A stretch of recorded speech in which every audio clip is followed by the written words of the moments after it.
Hey everybody, today how are you doing? We're taking a look at this 1964 Chevy K20. I'm going to show you how nice and rust-free this truck is underneath.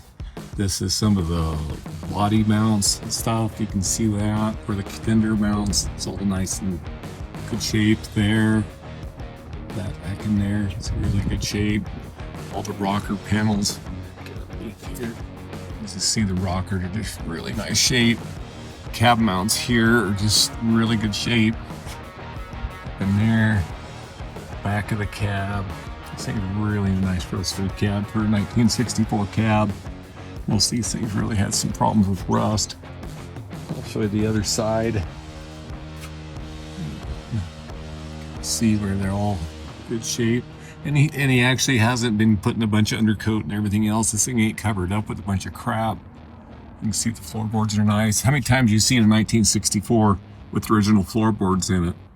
You know, there's no patchwork or anything like that, and that's freaking rare on this body style, I'll guarantee you that. Really nice shape in that aspect. Where your cab mounts again here on the front, really good shape. Looks like he's replaced the body bushings on the front anyways. The back ones, I ain't sure. The fenders. And back here on the box, you can kind of see up underneath the box. Get up underneath there as much as I can so everybody can see the condition of it. It's like I said, they ain't a bunch of Bondo and stuff like that. You can see where somebody kind of does some welding there on the braces and stuff. That's kind of how they made them back in days like this.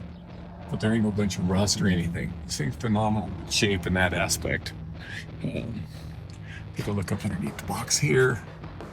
Here's the back of the basically the box with the taillights, the bottoms of them, those were always rusted out. You can see the really good condition in that aspect. Also, got the new floor up underneath there. It's like I said, this thing doesn't have a lot of miles on it since the restoration. I don't think it's like a professional restoration by no means. I mean, it was his dad's truck, or actually his grandpa's truck, and then his dad had it, and then he got it. So that's kind of the history on that project. But the truck, as far as I can tell, was bought in 1965 from a dealership there here in Torrington.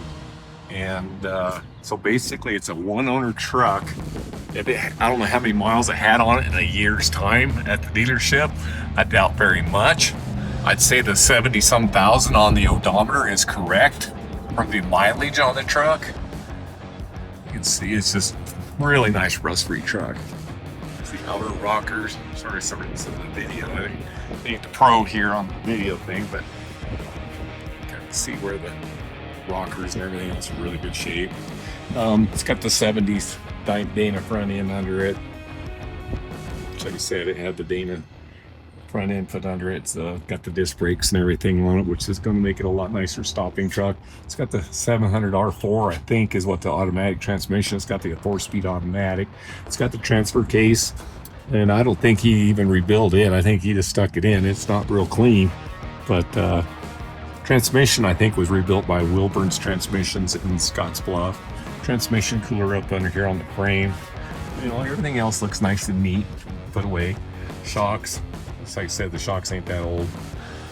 The drive shafts were all rebuilt by Inland. That's a store that we use quite often for our truck stuff. Inland Truck. They do a really good job on rebuilding drive shafts. Some more floorboard up in here. Sorry for the video again, just like I say, but this is all you got for the underneath.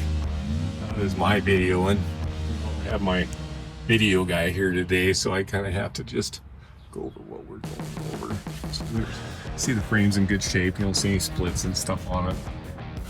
Up underneath here on the cowl, this is under your radiator support. You see that, it's another rusty area. These trucks had real major problems. Up here on the front cab mounts, or front radiator support mount, you can see that's all really good shape. So, I mean, it's a real solid truck for a 1964 K20. These things were not a rust-free truck, I don't think, from new, but this one is definitely got that undercoat and everything else. I don't have any pictures of it all being restored. Wish I did have some. I know it's been repainted and different stuff like that, the motor and tranny. It's got a 283 in it with the Vortec heads on it. I don't know what else to video, but like and subscribe, and I'll see you at the auction on this one. Thanks.